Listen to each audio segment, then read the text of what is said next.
നമ്മൾ നല്ല വിലപിടിപ്പുള്ള വാച്ച് കെട്ടിയിട്ടുണ്ടാകാം, അതൊന്നും ഊരി വെച്ചു പോയില്ലേ. മോചനം ധരിച്ചിട്ടുണ്ടാകാം, അത് ഊരി വെച്ചു പോയില്ലേ. സഹോദരിമാരാ, കഴുത്തിലും ശരീരം ഒരുപാട് സ്വർണ്ണങ്ങൾ ധരിച്ചിട്ടുണ്ടാകാം, അതൊക്കെ അവിടുന്ന് മുറിച്ച് കളഞ്ഞു പോയില്ലേ.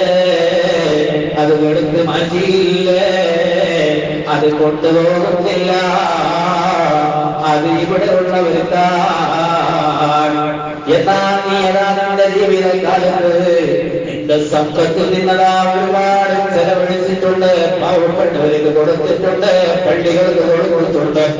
എന്നാൽ അത് അതാണ് നിന്റെ സഹായത്തിന് നിന്റെ കൂടെ ഉണ്ടാകും. നിന്റെ കബറിലതാ നിനക്ക് രക്ഷ നേടാൻ, നിന്നെ സഹായിക്കാൻ നമ്മൾ ചെയ്തതായ മുതലുണ്ടല്ലോ, അത് നമ്മുടെ കൂടെയുണ്ട് കേട്ടോ. അതല്ലാതെ നമുക്ക് വേറെ ഒന്നും അവിടെ കിട്ടുന്നില്ല. അപ്പോൾ നമ്മൾ സ്വതവ ചെയ്യണം. സക്കാത്തിന്റെ മുതൽ കൊടുക്കാനുള്ളവരത് കൊടുക്കണം, അതൊന്നും ബാക്കിയാക്കിക്കൂടാ. നമുക്കറിയാം, പറയുന്നതായ ഒരു ഹദീസിൽ കാണാം, താബീങ്ങളിൽപ്പെട്ട ഒരു സംഘം ആളുകൾ അബൂ സിനാൻ റളിയല്ലാഹു അൻഹുവിന്റെ അടുക്കൽ കാണാൻ പോകുകയാണ്. അന്നേരം അബൂ സിനാൻ റളിയല്ലാഹു അൻഹുവിനെ കാണാൻ വേണ്ടി പോയപ്പോൾ ആ പോയ സംഘത്തെ അവിടെ ഇരിക്കുകയാണ്. ഇരുത്തിക്കൊണ്ടതാ സംസാരിച്ച് അബൂ സിനാൻ റളിയല്ലാഹു അൻഹു പറയുന്നു, എന്റെ ഒരു അയൽവാസിയുടെ സുഹൃത്ത് മരണപ്പെട്ടു പോയിട്ടുണ്ട്. എന്റെ അയൽവാസിയുടെ ഒരു സുഹൃത്ത് മരണപ്പെട്ടു പോയിട്ടുണ്ട്. അതുകൊണ്ട് നമുക്കൊന്ന് ആ വീട്ടിൽ പോയിക്കൊണ്ട് ആ സുഹൃത്ത് വല്ലാത്ത വിഷമിക്കുന്നവനാകാം, അതുകൊണ്ടൊന്ന് സമാധാനിപ്പിച്ചു വരാം എന്ന് പറഞ്ഞുകൊണ്ട് അവരതാ ആ വീട്ടിലേക്ക് കടന്നു ചെല്ലുകയാണ്. അവിടെ എത്തുമ്പോൾ ഈ സഹോദരനതാ വല്ലാത്ത കരച്ചിലാണ്, വല്ലാത്ത ദുഃഖത്തിലാണ്. മഹാനായ അബൂ സിനാൻ റളിയല്ലാഹു അൻഹു ചോദിക്കുന്നു, എന്തിനാണ് നിങ്ങൾ കരയുന്നത്? എന്തിനാണ് വിഷമിക്കുന്നത്?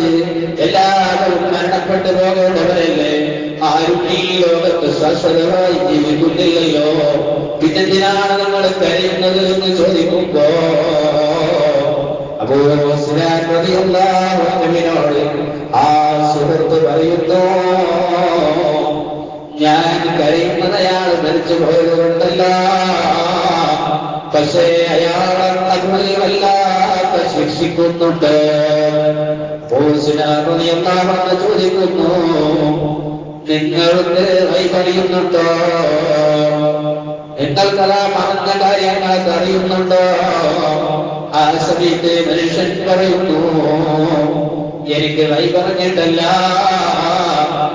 എല്ലാ സഹോദരനെ മറവ് ചെയ്തതിന് ശേഷം എല്ലാ ആളുകളും അവിടെ നിന്ന് തിരിഞ്ഞു പോയപ്പോൾ ഞാൻ ഒരു അല്പസമയം അവിടെ നിന്നു. ആ സമയത്തതാ കബറിൽ നിന്ന് വല്ലാത്ത ഒരു ശബ്ദം, എന്നുള്ള വല്ലാത്ത ഒരു ശബ്ദം കേട്ടുപോയി.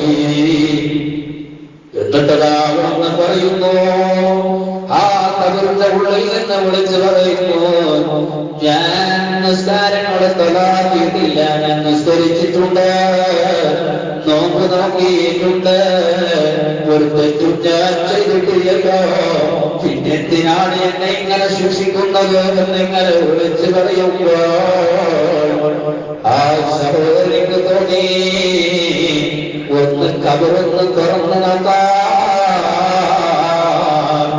അങ്ങനെ കബറുന്നതാ തുറക്കുകയാണ്. സുബ്ഹാനല്ലാഹ്, അഗ്നിയുടെ തീയുടെ മാല കൊണ്ട് അവന്റെ കഴുത്തിനവിടെ നിന്ന് ചുറ്റിയിരിക്കുകയാണ്. ഒരു മാല കഴുത്തിലേക്ക് ഇട്ടിരിക്കുകയാണ്. എന്ത് മാലയാണെന്നറിയുമോ? തീയുടെ മാലയാണ്. ഈ മാല ഒന്ന് കണ്ടപ്പോൾ അതിനെ വന്ന് നീക്കാൻ വേണ്ടി, അതിൽ നിന്ന് എടുക്കാൻ വേണ്ടി ഞാനിതാ വന്ന് കൈയൊന്ന് നോക്കുമ്പോ ഇതാ എന്റെ കൈ അവിടെ നിന്ന് പൊള്ളിയത് കണ്ടില്ലേ എന്ന് പറഞ്ഞുകൊണ്ട് അബൂ സിനാൻ റളിയല്ലാഹു അൻഹുവിലേക്ക് ആ മനുഷ്യനവിടെ നിന്ന് കൈയൊന്ന് കടിക്കുകയാണ്. എന്നിട്ട് പൊട്ടി പൊട്ടി കരയുകയാ.